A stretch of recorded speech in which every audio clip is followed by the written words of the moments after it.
So breadcrumbing is absolutely massive now. The amount of people that are being breadcrumbed by exes.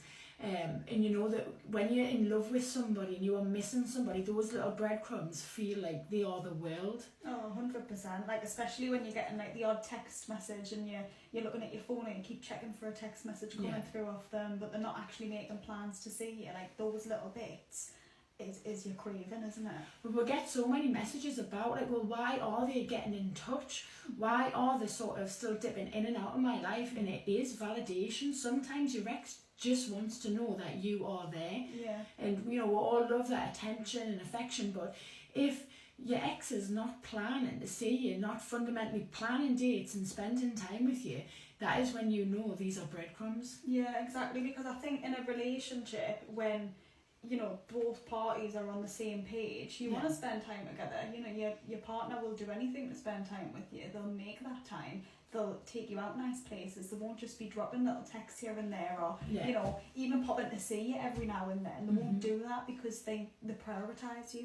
Yeah, I think people fall into the trap though is, you know, because they miss their ex so much when they are getting these like snippets of attention, it makes them feel that their ex still cares about them, because sometimes an ex is going to come back and be like, I miss you and stuff like that, and say all the right things, but their actions are not aligning. No. And that's when you know you're being breadcrumb, because if there's no action to go with those words, they are just words. Yeah, 100%. And I think a lot of the messages that we've had is about people who are anxious because they don't know what to do. All they've known is this partner, but this partner is dipping in and out all of the time and they don't know where to stand with it. And I think because you're in such a vulnerable place and you're feeling so anxious, it's bound to make you feel that way. It makes you feel worse, because you sort of feel like you're hanging on a string, waiting for this snippet of attention, and then, you know, when you get it, it soothes you. You know, that anxiety that you've been feeling, that's building up, that you constantly feel.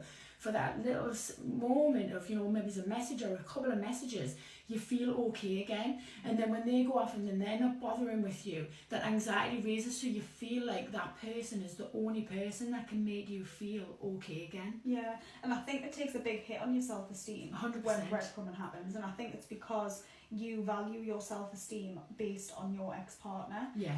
And then when they're not there and they're not giving you attention, or they're giving other people attention, and you can quite clearly see, you know, social media and likes and comments and things like that, your self-esteem takes a massive, massive hit, and that adds to your vulnerability. Well, we have a lot, you know, they're on dating websites, but they're still contacting me. If somebody is on dating websites, but they are still messaging you, they're not serious about you. You know, if your ex wants you and comes back and they're on dating websites, this is a red flag. Yeah. You know, if you really wanted me, why are you looking for validation or looking for other people elsewhere? Surely your focus should be on me and fixing this relationship. So if they are on dating websites, that's a huge red flag, because nobody that's serious about somebody is going to be on dating websites. No, and I also think that if someone's not giving you the time or the effort, so like you say, dipping in and out of your life, they're not serious on working on it either. Because anyone who wants to fight for something, we've all got it in us, it's human nature, we fight for it. 100%, Do you know what I mean? Like, we're not just going to sit back on the sidelines and, you know, let whatever's going to happen. We want it, so we're going to go get it. So I think that in itself is a big indicator that actually, hold on, maybe this relationship isn't going to go any further, and we need it to not go any further. Yeah. And we need to start moving on and building ourselves back up again. It's really difficult that when you care for somebody, when you're being like breadcrumbed or something by them, you know, you're not looking at this person as if somebody that you had just met. So, you know, it's a good way to look at it. So, you know, if you are interested in getting back with your ex for whatever reason, because people do get back with their exes and sometimes it can work.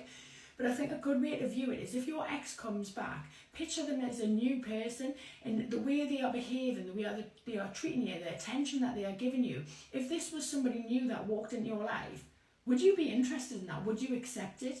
And if the answer is no, then you know that this is not for me, but we'll let our feelings overrun with, because, you know, it's just a massive part. So we're like, yeah, but his messages, he must care about us. Whereas if this person had just come off the street and was behaving in this way, it would be like, no thanks. No, see you later. But it's because we've built that emotional connection. 100%. And I think that is the main part that keeps you there, because you're feeling all these terrible, distressing feelings, and you just want rid of them. You want some respite from them, which is normal, because nobody wants to feel like crap. Do you know what I mean? We all want to feel okay again, and sometimes feeling okay again is going back to that relationship that's no longer serving us. Well, this is it. Sometimes you can be in a cycle Yeah. for years just because of your feelings based on this person. Yeah. So I think it's massively important that if you are so desperate for your ex to come back because you feel so anxious and you feel like you sort of can't cope without them, to sort of look inwards in yourself and learning to self-soothe,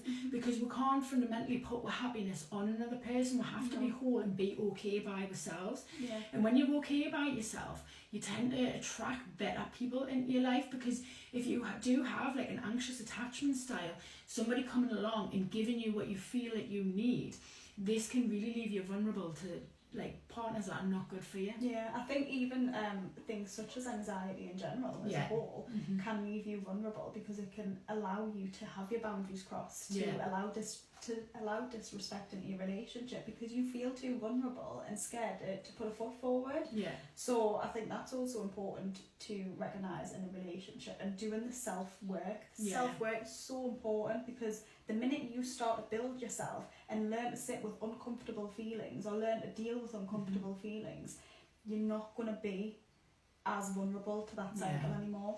And I do think most people have forgave things in relationships that they thought they would never ever forgive, because those feelings are in place and stuff. And you can feel very secure in yourself, but then you can have some partners that can make you feel really insecure, and then all of a sudden you've gone from feeling okay to being so needy of this person and not being able to self-soothe your anxieties, and you've kind of lost yourself within it, because you just don't feel okay without this person. Yeah, and I think that's a big part in finding yourself after the relationship as well, doing things that make you happy, having your support network, figuring out what you actually enjoy, like, and your own communication styles and boundary styles and things like that, like what is you as a person. Yeah, because I think as well, especially if someone's got like more of an anxious attachment and they're attracted to the avoidant and stuff like that, they do tend to let the boundaries sort of slip, and then we engage in these protesting, self-sabotaging behaviours, doing anything to fix the relationship, bring that ex-partner back or bring that person closer to us, and it just feels like if they're there then it's okay.